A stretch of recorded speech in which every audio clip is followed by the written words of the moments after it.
इस वीडियो को लाइक करें, हमारे चैनल को सब्सक्राइब कर बेल आइकन जरूर प्रेस करें। हमारी हेलो दोस्तों, वेलकम टू माय चैनल। बहुत बहुत स्वागत है आपका हमारे चैनल पे। नई शिक्षा नीति जारी हो चुकी है। उसमें क्या क्या मुख्य बातें रखी गई थी मैं वो आपको बता देता हूँ। तो आप पूरा वीडियो ध्यान से देखिए, आपको समझ में आएगी। आज मैं और ये वीडियो आपके लिए बहुत ज़रूरी है, क्योंकि ये सीधा आपसे जुड़ा हुआ है, आपके बच्चों से जुड़ा हुआ है, जो टीचर स्कूल में पढ़ाते हैं, शिक्षकों से जुड़ा हुआ है। जी हाँ, तो आज ये वीडियो हर उस व्यक्ति के लिए है, उस भारत देश के हर नागरिक के लिए है जो शिक्षा प्राप्त कर रहे हैं और शिक्षा के महत्व को समझते हैं, क्योंकि वो खुद भी शिक्षा कहीं ना कहीं लिए हैं या ले रहे हैं या उनके बच्चे ले रहे हैं। तो ये शिक्षा से जुड़ा हुआ मुद्दा है। तो ये वीडियो हर एक के लिए ज़रूरी है, इसको पूरा देखिए और ध्यान से समझिए। मैं कुछ मुख्य बिंदुओं पर फोकस डालूंगा। जी हाँ, तो सबसे पहले हम स्कूल शिक्षा विभाग की बात कर लेते हैं। 2025 तक पूर्व प्राथमिक शिक्षा का सार्वभौमिकरण ये मुख्य बिंदु है। आंगनबाड़ियों को मजबूत बनाना है, नए प्री स्कूल खोलना है, प्राथमिक शिक्षा के साथ लिंक करना है और मध्याह्न भोजन कार्यक्रम का विस्तार करना है। ये मुख्य बातें हैं। इसके अलावा 2025 तक सभी के लिए मूलभूत साक्षरता, संख्यात्मकता, भाषा, गणित, गुणवत्ता शिक्षण सामग्री पर ध्यान देना, नेशनल ट्यूटर कार्यक्रम, स्कूल की तैयारी मॉड्यूल, उपचारात्मक निर्देशात्मक सहायता कार्यक्रम और शिक्षक छात्र अनुपात 1:30 से कम हो, मतलब 30 बच्चों पे एक शिक्षक हो। तो ये महत्वपूर्ण बिंदु ये है। तो कुछ महत्वपूर्ण बिंदुओं पे मैं फोकस डाल दूंगा, आप उनको थोड़ा सा नोट भी कर सकते हैं चाहे तो अपनी कॉपी में। ठीक है, आगे देखते हैं। नई पाठ्यक्रम और शैक्षणिक संरचना। जी हाँ, नई पाठ्यक्रम शैक्षणिक संरचना मैं आपको बता देता हूँ, पढ़ के बता देता हूँ। 5+3+3+4 डिजाइन, उम्र 3 से 18, इस तरह से नई शिक्षा व्यवस्था बनी है। मूलभूत चरण पूर्व प्राथमिक और ग्रेड 1 से 2 तक। प्राथमिक चरण रहेगा ग्रेड 3 से 5 तक। मध्य चरण रहेगा 6 से 8 तक। माध्यमिक चरण ग्रेड 9 से 12 तक रहेगा। जी हाँ, केवल शैक्षणिक पुनर्संरचना, स्कूलों की कोई भौतिक पुनर्संरचना नहीं होगी। पाठ्यक्रम और शिक्षा शास्त्र का परिवर्तन, भाषा दक्षता, वैज्ञानिक स्वभाव, सौंदर्य बोध, नैतिक तर्क, डिजिटल साक्षरता, भारत का ज्ञान सामयिक का विकास। डिजिटल साक्षरता पे भी जोर दिया जाएगा मित्रों। राष्ट्रीय पाठ्य चर्चा की रूपरेखा को सभी भाषाओं में संशोधित किया जाएगा। भारतीय भाषाओं में उच्च गुणवत्ता वाली नई पाठ्यक्रम में पुस्तकें, लचीलापन, एकीकृत पाठ्यक्रम होगा और उच्च गुणवत्ता वाली नई पाठ्य पुस्तकें लाई जाएंगी और जो भारतीय भाषा में होंगी। ये एक बड़ी बात है। देश में हर बच्चे के लिए समान और समावेशी, हर बच्चे को शिक्षा मिले, ये भी इसका एक महत्वपूर्ण बिंदु है। हर बच्चे को, चाहे वो लिंग के आधार पर भी किसी को भेदभाव नहीं किया जाएगा, इसलिए सब समान हो, गोरा काला सब समान रहें। कम प्रतिनिधित्व वाले समूहों पर विशेष ध्यान दिया जाएगा, जैसे लिंग, महिला, ट्रांसजेंडर, सामाजिक सांस्कृतिक, अजा जजा, SC ST, मुस्लिम, प्रवासी समुदाय। विशेष आवश्यकताएं जैसे सीखने शारीरिक अक्षमता वाले बच्चे, उन पर भी विशेष ध्यान दिया जाएगा। सामाजिक आर्थिक स्थिति, शहरी गरीब, मुस्लिमों और अन्य शैक्षणिक रूप से अल्पसंख्यकों को प्रोत्साहन करने के लिए ही हस्तक्षेप रहेगा। रणनीतियाँ क्या हैं? वंचित क्षेत्रों में विशेष शिक्षा जोन हो, मतलब जहाँ वंचित क्षेत्र है, जहाँ शिक्षा सही से नहीं पहुँच पा रही है, वह विशेष शिक्षा की व्यवस्था की जाए। राष्ट्रीय छात्रवृत्ति कोष हो, लक्षित जिलों को वित्त पोषण और सहायता प्रदान करना। URG शिक्षक भर्ती में भी नई व्यवस्था लागू करना। 25:1 शिक्षक अनुपात। समावेशी स्कूल वातावरण और पाठ्यक्रम। मदरसों, गुरुकुल पाठशालाओं को अपनी परंपराओं को संरक्षित करने के लिए एकीकृत करने के लिए प्रोत्साहित करना और शहरी गरीबों पर ध्यान देना। Universal access eight रेट्रेशन। 2030 तक सभी स्कूल शिक्षा के लिए 100% सकल नामांकन अनुपात हो। 2030 तक इसमें रखा गया है। मौजूद स्कूलों में प्रवेश में वृद्धि हो, स्कूलों में प्रवेश ज़्यादा हो। रेखांकित स्थानों में नई सुविधाएं हों, जहाँ जहाँ जो चिन्हित किए गए स्कूल वहाँ पे नई सुविधाएं होना चाहिए। परिवहन और छात्रावास सुविधा भी होना चाहिए। उपस्थिति, ड्रॉप आउट, स्कूल के बाहर के बच्चों और सीखने के परिणामों पर नज़र भी रखी जाना चाहिए, माने मॉनिटरिंग होती रहनी चाहिए। दीर्घ काल तक स्कूल न जाने वाले किशोरों के लिए एक अलग से कार्यक्रम भी, जैसे लंबे समय से जो बच्चे स्कूल नहीं जा रहे हैं उनके लिए भी एक विशेष कार्यक्रम चालू किया जाए। सीखने के लिए कई रास्ते, औपचारिक और गैर औपचारिक मोड, ओपन स्कूल प्लेटफॉर्मों को मजबूत करना। शिक्षा का अधिकार ग्रेड 12 तक बढ़ाया जाए, माने शिक्षा अधिकार अभी कब तक है आपको पता होगा, 8वीं क्लास तक शिक्षा का अधिकार चलता है, समान शिक्षा, लेकिन अब इसको 12वीं तक बढ़ाने के लिए प्रस्तावित किया गया है, तो 12वीं तक भी बढ़ाया जाए। भाषा, बच्चे 2 से 8 वर्षों के बीच सबसे जल्दी सीखते हैं, ये तो सभी को पता है, और बहुभाषावाद के छात्रों के लिए महान संज्ञानात्मक लाभ भी हो, जैसे जो बहुभाषावाद हैं, काफ़ी भाषाएं वाले हैं। शिक्षा के माध्यम के रूप में घरेलू भाषा, मातृभाषा, ये महत्वपूर्ण है कि शिक्षा का जो मसौदा है उसमें मातृभाषा पे जोर दिया जाएगा। जी हाँ, ये इम्पोर्टेंट बात है। प्री स्कूल और ग्रेड 1 से छात्रों को 3 या अधिक भाषाओं के लिए एक्सपोजर करना, 3 या अधिक भाषाएं भी वो सीख पाए। 3 भाषा सूत्र में लचीलापन, छात्र ग्रेड 6 से या 7 से में 3 भाषाओं में से एक से अधिक पर बदल सकते हैं। जी हाँ, केंद्र और राज्य सरकार द्वारा बड़ी संख्या में क्षेत्रीय भाषा के शिक्षकों की भर्ती करना, तो ये शिक्षकों के लिए बहुत अच्छी खबर है। जो शिक्षक भर्ती की तैयारी कर रहे हैं, जो शिक्षक भर्ती शामिल होना चाहते हैं, उनके लिए बहुत बढ़िया अच्छी न्यूज़ है। केंद्र और राज्य सरकार द्वारा बड़ी संख्या में क्षेत्रीय भाषाओं के शिक्षकों की भर्ती, क्षेत्रीय भाषाओं की। दोस्तों, माध्यमिक विद्यालय के दौरान वैकल्पिक के रूप में विदेशी भाषा का चुनाव कर सकते हैं, जैसे इंग्लिश फॉरेन लैंग्वेज के रूप में हम सिलेक्ट की जा सकती है बच्चों द्वारा। संस्कृत को भी वैकल्पिक भाषाओं में से एक के रूप में पेश किया जाएगा। स्कूलों में तमिल, तेलुगु, कन्नड़, मलयालम, ओडिशा, पाली, फारसी, प्राकृत सारी भाषाओं का शिक्षण किया जाएगा, यानी शैक्षणिक ये जो भाषाएं हैं इन पे जोर दिया जाएगा। रीजनल लैंग्वेज पे भी जोर दिया जाएगा। अब आगे देखते हैं स्कूल परिसर और स्कूल शिक्षा का विनिमय। तो स्कूल परिसर स्कूल प्रशासन की न्यूनतम व्यवहार इकाई हो। एक चिन्हित भूगोल के भीतर लगभग 30 पब्लिक स्कूलों का क्लस्टर होना चाहिए। एक माध्यमिक विद्यालय और पड़ोस के अन्य पब्लिक स्कूलों का संकलन भी होना चाहिए। स्कूल परिसर क्यों होना चाहिए? प्रभावी प्रशासन, स्कूलों का कोई भौतिक स्थानांतरण नहीं, संसाधनों को साझा करना, प्रयोगशालाएं, पुस्तकालय, खेल के लिए, शिक्षकों, परामर्शदाताओं और सामाजिक कार्यकर्ताओं को साझा करना, एक साथ काम करने के लिए शिक्षकों का समुदाय होना चाहिए, स्वामित्व लेने के लिए स्कूल प्रबंधन समितियां होनी चाहिए। जी हाँ, तो ये थोड़े से मुख्य बिंदु हैं, तो ये हम आगे और देख लेते हैं। मुख्य बिंदुओं पे हम फोकस डाल रहे हैं, आगे देखते हैं। शिक्षक परिवर्तन का पथ प्रदर्शक, शिक्षक को परिवर्तन का पथ प्रदर्शक माना गया है।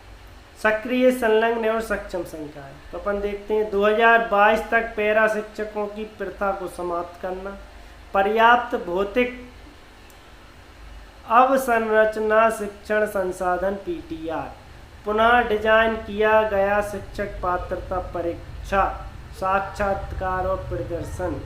ये एक महत्वपूर्ण बात है जो आपको नोट करना है। जी हाँ, पुनः डिजाइन किया गया शिक्षण पात्र का मतलब शिक्षक की जो पात्रता परीक्षा होगी उसमें थोड़ा चेंज हुआ है, नए सिरे से उसका पैटर्न बनेगा और उसमें इंटरव्यू रखा जाएगा। जी हाँ, ठीक है। शिक्षकों को जिले में भर्ती किया गया और स्कूल परिसर में नियुक्त किया गया। शिक्षक कैरियर विकास, शैक्षणिक प्रवेश या शिक्षक का निरंतर व्यावसायिक विकास, लचीला और मॉड्यूल दृष्टिकरण, पाठ्यक्रम प्रशिक्षण का कोई केंद्रीकरण निर्धारण नहीं। ये कोई इतनी इम्पोर्टेंट चीज़ें नहीं है। हम आगे देखते हैं। उच्चतर शिक्षा की बात कर लेते हैं। उच्च शिक्षा में संस्थागत पुनर्गठन और समेकन।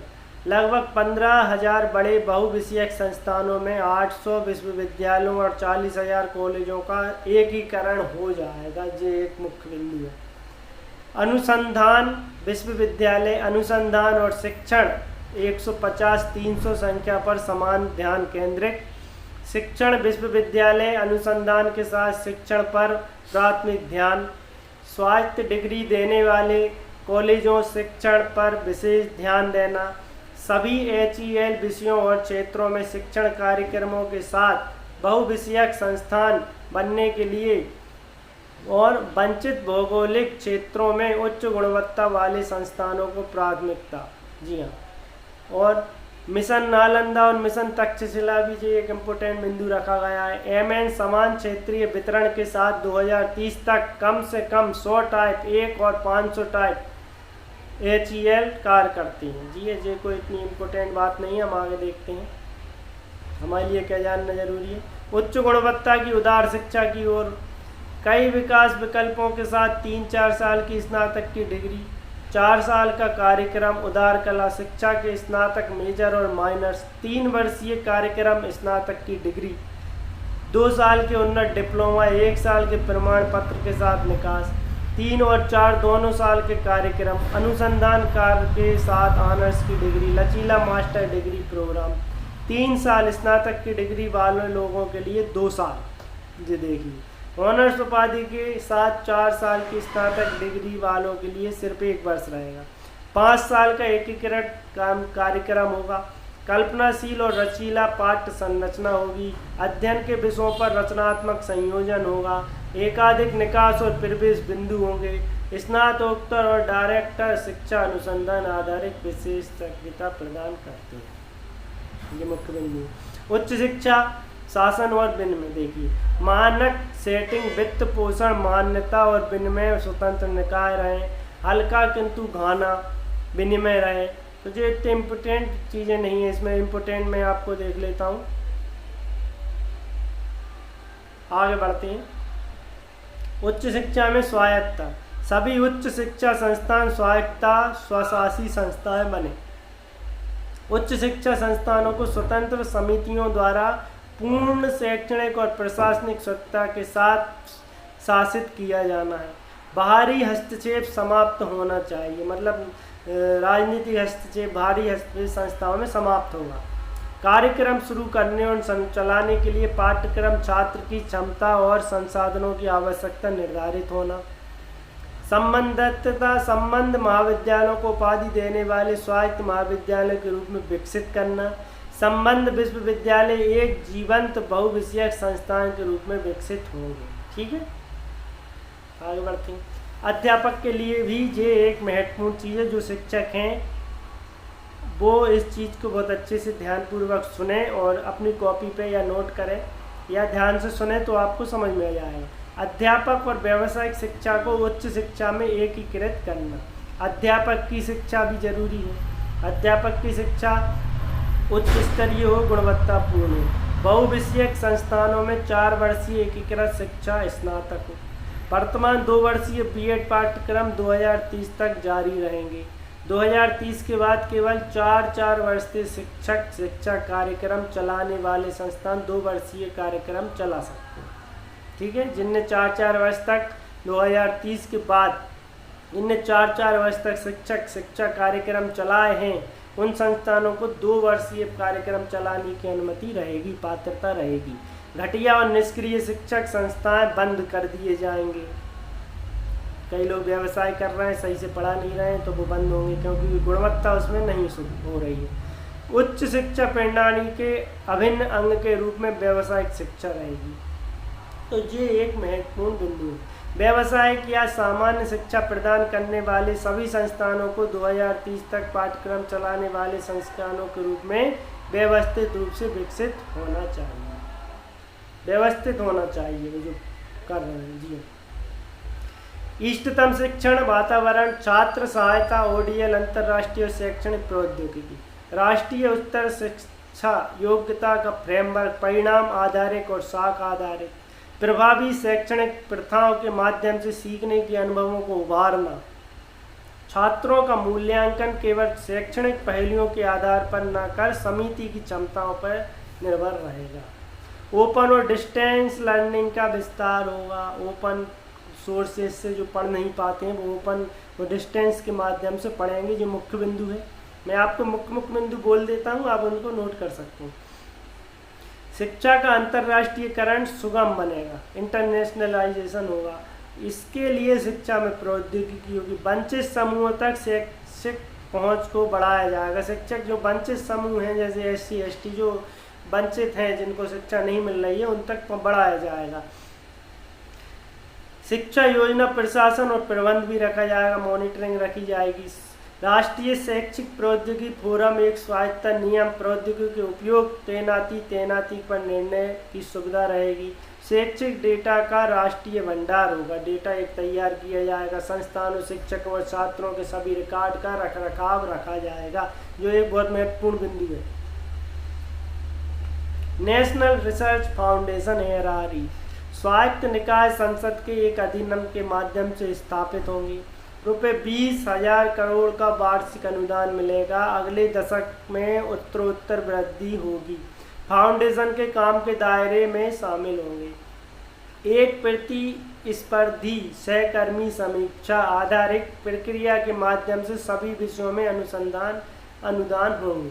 देश भर के शैक्षणिक संस्थानों में अनुसंधान क्षमता का निर्माण होगा। जी हाँ सॉरी देश भर के जो शैक्षणिक संस्थान हैं उनमें अनुसंधान क्षमता निर्माण होगा। आप चाहते हो नोट कर सकते। नीचे देखते हैं, शोधकर्ताओं, सरकार और उद्योगों के बीच लाभकारी संबंध होगा। जो रिसर्च कर रहे हैं उनके सरकार और उनके बीच एक संबंध स्थापित किया जाएगा, जिससे रिसर्च को बढ़ावा मिल सके। विशेष पुरस्कारों और सेमिनारों के माध्यम से उत्कृष्ट शोध को मान्यता मिलेगी। विशेष पुरस्कार दिए जाएंगे, सेमिनार रखे जाएंगे, जिससे जो उत्कृष्ट प्रदर्शन कर रहे हैं उनको विशेष चीज़ें सुविधा मिल पाए। व्यावसायिक शिक्षा का एकीकरण और प्रौढ़ शिक्षा। देखिए, व्यावसायिक शिक्षा उदार शिक्षा का अभिन्न अंग है। व्यावसायिक शिक्षा संस्थानों में एकीकृत फोकस क्षेत्र, कौशल अंतराल, विशेषण, स्थानीय मानव चित्र, शिक्षक तैयार करने पर ध्यान दिया जाएगा। जी हाँ, शिक्षकों के तैयार हो रहे हैं उन पर ध्यान दिया जाएगा। प्रयास की देखरेख के लिए व्यावसायिक शिक्षा एकीकरण पर राष्ट्रीय समिति रहेगी। जी हाँ, राष्ट्रीय कौशल योग्यता रूपरेखा अधिक विस्तृत होगी। लोक विद्या भारत में विकसित ज्ञान व्यावसायिक शिक्षा के पाठ्यक्रमों में एकीकरण के माध्यम से छात्रों के लिए सुलभ रखी जाएगी। ये एक महत्वपूर्ण बिंदु है, आप नोट कर सकते हैं। प्रौढ़ शिक्षा देख लेते हैं। प्रौढ़ शिक्षा में क्या व्यवस्था की गई है, इसको थोड़ा जान लेते हैं। वयस्क शिक्षा के लिए NCF से जुड़ी शिक्षण सामग्री मूल्यांकन और प्रमाणन रहेगा। वयस्क शिक्षा के लिए जो 18 साल से ऊपर है।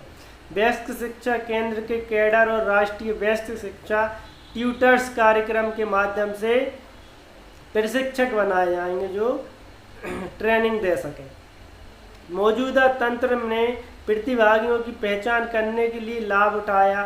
सामुदायिक स्वयंसेवकों ने प्रोत्साहित किया, मतलब उनको प्रोत्साहन भी दिया जाएगा, जिनको जो और अच्छे से कार्यक्रम को अच्छा संचालन कर सकें। बड़े पैमाने पर जन जागरूकता लाना, माने जन जागरूकता अभियान चलाया जाएगा, जिससे से अधिक लोग इस चीज़ के लिए जागरूक हों और वो ये शिक्षा प्राप्त कर सकें। महिलाओं की साक्षरता पर भी विशेष ध्यान दिया जाएगा। जी आप चाहें तो नोट कर सकते हैं। महिलाओं की साक्षरता पे विशेष जोर दिया जाएगा कि महिलाएं साक्षर हो सकें। भारतीय भाषाओं का प्रचार, ये देखिए जी एक महत्वपूर्ण बिंदु है, इसके बिंदु आप नोट करते जाइए। भारतीय भाषाओं का प्रचार प्रसार किया जाएगा। जो भारतीय भाषाएं हैं उनका अधिक से अधिक प्रचार होगा। भारतीय भाषाओं में भाषा साहित्य और वैज्ञानिक शब्दावली पर ध्यान दिया जाएगा। देश भर में मजबूत भारतीय भाषा और साहित्य कार्यक्रम किए जाएंगे। देश भर में, पूरे देश में, पूरे भारत में भारतीय भाषा और साहित्यिक लिटरेचर के कार्यक्रम रखे जाएंगे, किए जाएंगे, जिनसे भारतीय भाषाओं का प्रचार हो सके। भाषा शिक्षकों और अध्यापक की भर्ती होगी। ये एक जो शिक्षक भर्ती की तैयारी कर रहे हैं उनके लिए, अगर किसी ने भाषा ले रखी है, भाषा से आप समझते होंगे हिंदी, अंग्रेजी, संस्कृत, इस प्रकार की जिन्होंने भाषाएं ले रखी हैं उनके लिए भाषाएं शिक्षक की भर्ती अधिक से अधिक की जाएगी। तो ये एक महत्वपूर्ण बिंदु है, महत्वपूर्ण बात है। भाषाओं पे केंद्रित शोध होगा, रिसर्च भी सेंट्रलाइजेशन, सेंट्रल रिसर्च होगी भाषाओं पे।